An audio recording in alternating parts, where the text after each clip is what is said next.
ಕರ್ನಾಟಕ ಮತ್ತು ಭಾರತದಲ್ಲಿ ಎಂತೆಂಥ ಅಪರೂಪದ ರಾಜಕಾರಣಗಳು ಅದಾರ ಅನ್ನೋದು ಅವ್ರದ್ದು ಕವರ್ ಸ್ಟೋರಿ ತೋರ್ಸಬೇಕಲ್ರಿ. ಹೆಂಗೆ ಜನಜೀವನ ಇತ್ತು, ಹೆಂಗೆ ಬೆಳೆದ ಬಂದರು, ತುತ್ತು ಅನ್ನಕ್ಕಾಗಿ ಪರಿತಪಿಸಿದರು, ಇನ್ನೂ ಕೂಲಿ ಕೆಲಸ ಮಾಡೋರದಾರ. ಆದರೂ ಸಹಿತ ಕರ್ನಾಟಕ ರಾಜ್ಯದ ಮುಖ್ಯಮಂತ್ರಿ ಆದರೂ ಸಹಿತ ಇನ್ನೂವರೆಗೆ ಒಂದು ಸ್ವಂತ ಮನೆ ಇಲ್ಲ, ತಮ್ಮ ಹೆಂಡತಿಯನ್ನು ಎಲ್ಲಿ ತೋರಿಸಲಿಲ್ಲ.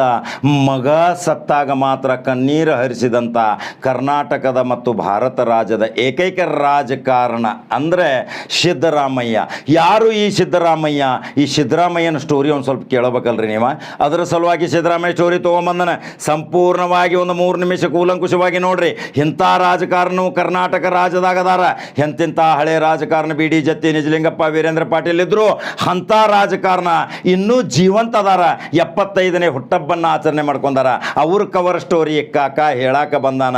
ನೀವು ತಪ್ಪದ ನೋಡ್ರಿ, ಕೇಳ್ರಿ. ಇಂಥ ರಾಜಕಾರಣಿಗಳ ಬಗ್ಗೆ ಅನಿಸಿಕೆಗಳನ್ನ ಕಮೆಂಟ್ ಬಾಕ್ಸ್ನಾಗ ತಿಳಿಸ್ರಿ, ಲೈಕ್ ಮತ್ತು ಶೇರ್ ಮಾಡಿರಿ. ನೋಡ್ರಿ ಹೆಂಗೈತೆ ಅವ್ರ ಸ್ಟೋರಿ. ಮನುಷ್ಯ ಎಂಥ ಕಷ್ಟಗಳನ್ನು ಸಹಿಸಿಕೊಳ್ಳಬಹುದು, ಆದರೆ ತಮ್ಮ ಮುಂದೆ ಹರೆವಯಸ್ಸಿನ ಮಗ ಸತ್ತಾಗ ಯಾವ ನೋವು ಅನುಭವಿಸುತ್ತಾನೆ ತಂದೆ. ಸಿದ್ದರಾಮಯ್ಯ ಜೀವನದಲ್ಲಿ ಎಂದೂ ಕಣ್ಣೀರು ಹಾಕಿಲ್ಲ. ಒಂದೇ ಒಂದು ಸಲ ಕಣ್ಣೀರು ಹಾಕಿದ್ದಾರೆ, ಅದು ಮಗ ಸತ್ತಾಗ. ತನ್ನ ಪತ್ನಿಯನ್ನು ಎಂದೂ ತೋರಿಸಿಕೊಂಡಿಲ್ಲ. ಯಾಕೆ ಈ ಇತಿಹಾಸ ಕೇಳಿ. ರಾಕೇಶ್ ಸತ್ತಾಗ ಮಾತ್ರ ಸಿದ್ದರಾಮಯ್ಯ ಬಿಕ್ಕಳಿಸಿ ಎತ್ತಿದ್ದು.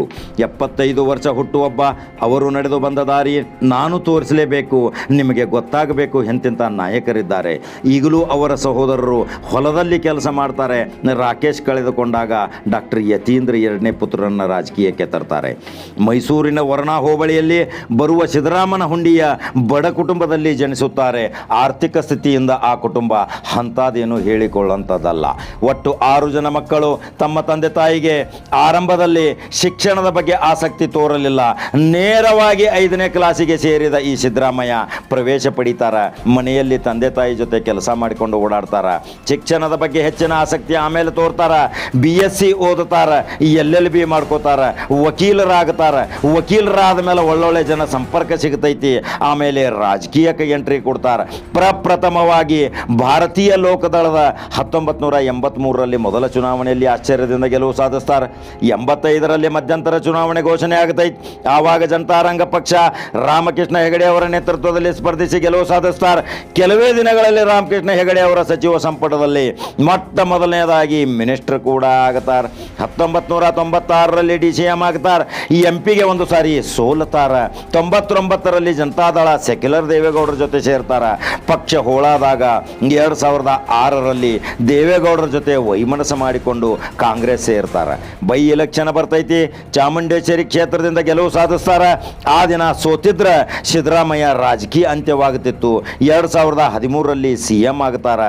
5 ವರ್ಷ CM ಆದ ನಂತರ ರಾಜ್ಯದ ಮಾಸ್ ಲೀಡರ್ ಆಗ್ತಾರೆ. ಇದರಿಂದ ದೇವೇಗೌಡ ಯಡಿಯೂರಪ್ಪ ಗಿಂತಲೂ ಜನಪ್ರಿಯ ವ್ಯಕ್ತಿ ಸಿದ್ದರಾಮಯ್ಯ ಆಗ್ತಾರ. ಇಂಥ ಮಾಸ್ ಲೀಡರ್ ಯಾರಿಗೆ ಅಂತಾರ?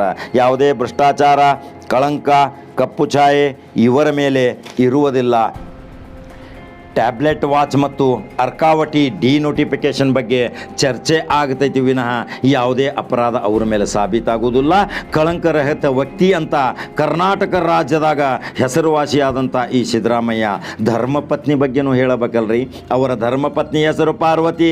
ಪತ್ನಿಯ ತ್ಯಾಗವು ಸಿದ್ದರಾಮಯ್ಯಗೆ ಲಭಿಸಿತು. ಇಡೀ ಕುಟುಂಬದ ಜವಾಬ್ದಾರಿ ಪತ್ನಿಯ ಮೇಲಿತ್ತು. ಒಂದು ಅಚ್ಚರಿಯ ವಿಷಯವೇನೆಂದರೆ ಸಿದ್ದರಾಮಯ್ಯ ತಮ್ಮ ಅಧಿಕಾರದಲ್ಲಿ ಹಾಗೂ ಅಧಿಕಾರ ಇಲ್ಲದಿರಲಿ ಎಲ್ಲಿಯೂ ತಮ್ಮ ಪತ್ನಿಯನ್ನು ತೆಗೆದುಕೊಂಡು ಯಾವುದೇ ಸಭೆ ಸಮಾರಂಭಕ್ಕೆ, ಸರ್ಕಾರಿ ಕಾರ್ಯಕ್ರಮಕ್ಕೆ ಹೋಗುತ್ತಿರಲಿಲ್ಲ. ಇದು ಒಂದು ಕರ್ನಾಟಕ ರಾಜ್ಯದ ಇತಿಹಾಸ. ಯಾವಾಗಲೂ ಸಿದ್ದರಾಮಯ್ಯನ ಪತ್ನಿ ಪಾರ್ವತಿ ಚಾಮುಂಡೇಶ್ವರಿ ಬೆಟ್ಟದ ದೇವಿಗೆ ದರ್ಶನಕ್ಕಾಗಿ ಮಾತ್ರ ಬಂದಾಗ ಕಾಣಿಸಿಕೊಳ್ಳುತ್ತಿದ್ದರು. ಮುಖ್ಯಮಂತ್ರಿಯ ಪತ್ನಿ ಅಂತ ಎಲ್ಲಿಯೂ ಹೇಳಲಿಲ್ಲ. ವಿಶೇಷ ದರ್ಶನ, VIP ಸೌಲಭ್ಯ ಎಂದೂ ತಮ್ಮ ಧರ್ಮಪತ್ನಿ ಪಾರ್ವತಿ ಪಡೆಯಲಿಲ್ಲ. ಅಚ್ಚರಿ ಸಂಗತಿ ಏನೆಂದರೆ ಸಾರ್ವಜನಿಕರ ಸರ್ತಿ ಸಾಲಿನಲ್ಲಿಯೇ ದರ್ಶನ ಮಾಡುತ್ತಿದ್ದರು. ಪೊಲೀಸರೇ ಇವರನ್ನು ಗುರುತಿಸುತ್ತಿದ್ದರು. ಮುಖ್ಯಮಂತ್ರಿ ಸಿದ್ದರಾಮಯ್ಯ ಅವರ ಪತ್ನಿ ಆದರೂ ಇವರು ಒಪ್ಪುತ್ತಿರಲಿಲ್ಲ. ಯಾವಾಗಲೂ ಯಾವುದೇ ಕಾರ್ಯಕ್ರಮದಲ್ಲಿ ಭಾಗಿಯಾಗಲಿಲ್ಲ. ನಾಚಿಕೆ ಸ್ವಭಾವದ ಈ ಪಾರ್ವತಿ ಮನೆಯ ಕಾರ್ಯಕ್ರಮದಲ್ಲಿ ಮಾತ್ರ ಸಿದ್ದರಾಮಯ್ಯ ಪತ್ನಿ ತುಂಬ ಲವಲವಿಕೆಯಿಂದ ಮನೆಯ ಕಾರ್ಯಕ್ರಮಗಳಲ್ಲಿ ಓಡಾಡ್ತಿದ್ದರು. ಸಿದ್ದರಾಮಯ್ಯ ಸಹೋದರರ ಮಕ್ಕಳ ಮದುವೆಗಳಲ್ಲಿ ಮಾತ್ರ ಪಾರ್ವತಿಯರು ಹೆಚ್ಚಿನ ಮುತುವರ್ಜಿ ವಹಿಸಿ ದೈವೀ ಶಕ್ತಿಯ ಪಾರ್ವತಿ ಹೆಸರೇ ಪಾರ್ವತಿಗೆ ಸಾಕ್ಷಿ ಅಲ್ರಿ. ಎಷ್ಟೋ ರಾಜಕಾರಣಿಗಳನ್ನು ನಾವು ನೋಡಿರ್ತೇವೆ. ಯಾವುದೇ ಕಾರ್ಯಕ್ರಮದಲ್ಲಿ ತಮ್ಮ ಹೆಂಡಂದಿರನ್ನು ಕರೆದುಕೊಂಡು ಹೋಗುತ್ತಾರೆ. 39 ವರ್ಷದ ರಾಕೇಶ್ ಸಾವು ಮಾತ್ರ ಸಿದ್ದರಾಮಯ್ಯಗೆ ಭಾರೀ ಸಿಡಿಲಿನಂತೆ ಹೊಡೆತ ಆಗ್ತೈತಿ. ಉತ್ತರಾಧಿಕಾರಿಯನ್ನು ಕಳೆದುಕೊಳ್ಳಬೇಕಾಗ್ತೈತಿ. ಈಗಲೂ ರಾಕೇಶ್ನನ್ನು ನೆನೆಸಿ ಕಣ್ಣೀರು ಹಾಕ್ತಾರ. ಸಿದ್ದರಾಮಯ್ಯರ ಸಹೋದರರ ವಿಚಾರವನ್ನು ಸ್ವಲ್ಪ ನೋಡೋಣಲ್ರಿ. ಸಿದ್ದರಾಮಯ್ಯವರ ಸಹೋದರರು ಕುಟುಂಬ ರಾಜಕೀಯ ಇಲ್ಲವೇ ಇಲ್ಲ. ಸಾಮಾನ್ಯ ಜೀವನ, ಕೃಷಿಕರು, ರೇಷನ್ ಅಕ್ಕಿ ತಿಂತಾರ, ಕುರಿ ಕಾಯ್ತಾರ.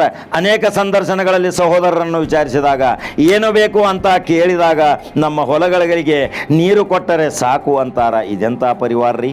ಸಹೋದರರ ಸರಳತೆ, ಮುಗ್ಧರು.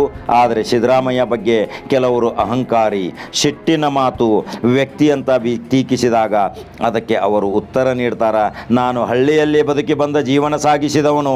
ನನ್ನ ಮಾತು ಹೊರಟು ಹೃದಯ ತುಂಬ ವಿಶಾಲತೆ. 13 ಬಜೆಟ್ ಮಾಡಿದ ದಾಖಲೆ ವೀರ ಯಾರೂ ಮಾಡಿಲ್ಲ ರಾಜ್ಯದ ಇತಿಹಾಸದಲ್ಲಿ. ಸದನಕ್ಕೆ ಬಂದರೆ ಎಲ್ಲ ಅಧ್ಯಯನ ಮಾಡಿಕೊಂಡು ಬರ್ತಾರೆ. ಸದನದಲ್ಲಿ ಎದ್ದು ನಿಂತರೆ ಅವರ ವಿರುದ್ಧ ಮಾತನಾಡಲಿಕ್ಕೆ ಉಳಿದ ಮಂತ್ರಿ ಮತ್ತು ಶಾಸಕರು ತಡವಡಿಸುತ್ತಾರೆ, ಗಲಿಬಿಲಿಗೊಳ್ತಾರೆ. ಇಂಥ ಅನುಭವಿ ಸದನದ ಪಟು ಸಿದ್ದರಾಮಯ್ಯ. ವೈಯಕ್ತಿಕ ರಾಜಕೀಯ ಬೇರೆ, ಸಿದ್ದರಾಮಯ್ಯನ ಜೀವನ ಶೈಲಿಯೇ ಬೇರೆ. ಇಂಥ ಮಹಾನ್ ವ್ಯಕ್ತಿಗೆ ಟೀಕೆ ಮಾಡುವುದಕ್ಕಿಂತಲೂ ಅವರ ಕಾರ್ಯ ಮೆಚ್ಚಲೇಬೇಕಲ್ರಿ. ಇಂಥ ವ್ಯಕ್ತಿ ಕರ್ನಾಟಕದಲ್ಲಿ ಇದ್ದಾರೆ ಅಂದರೆ ಖುಷಿಯೇ ಖುಷಿ. ದುಂದು ವೆಚ್ಚದ ಬರ್ತಡೇ ಇಲ್ಲ, ಅಭಿಮಾನಿಗಳ ಸ್ವಯಂ ಪ್ರೇರಿತ ತ್ಯಾಗದ ಬರ್ತಡೇ ಅದು. ಆದರೆ ಯಾವುದೇ ಇಂಥ ಟೀಕೆಗಳಿಗೂ ಸಹಿತ ಆಸ್ಪದ ಕೊಡುವುದಿಲ್ಲ. ಯಾವಾಗಲೂ ಆಸ್ತಿ ಮಾಡಲಿಲ್ಲ. ಈಗಲೂ ಅವರು ಬೆಂಗಳೂರಿನಲ್ಲಿ ಇರಬೇಕಾದ್ರೆ ಸರ್ಕಾರಿ ವಿರೋಧ ಪಕ್ಷದ ನಾಯಕದ ಬಂಗಲೆಯಲ್ಲಿರ್ತಾರೆ. ಆದರೆ ಸ್ವಂತ ಮನೆ ಮಾಡಿಲ್ಲ. ಸ್ವಂತ ಮನೆ ಮಾಡಲ್ಲದ ವ್ಯಕ್ತಿ ಅಂದರೆ ಸಿದ್ದರಾಮಯ್ಯ ಮಾತ್ರ ಅಂತ ಈಗಿನ ರಾಜಕಾರಣಿಗೆ ಇದೊಂದು ಪರೀಕ್ಷೆ ಆಗ್ಬೋದು.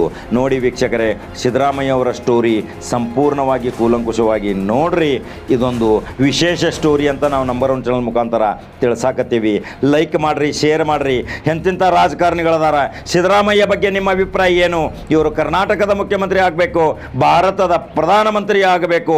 ನಮ್ಮ ಕಮೆಂಟ್ ಬಾಕ್ಸ್ನಾಗ ನಿಮ್ಮ ಅನಿಸಿಕೆ ತಿಳಿಸ್ರಿ.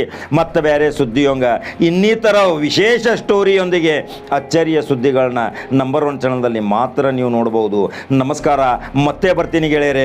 ಕಾಯಿರಿ ವಿಶೇಷ ಸುದ್ದಿಗಾಗಿ.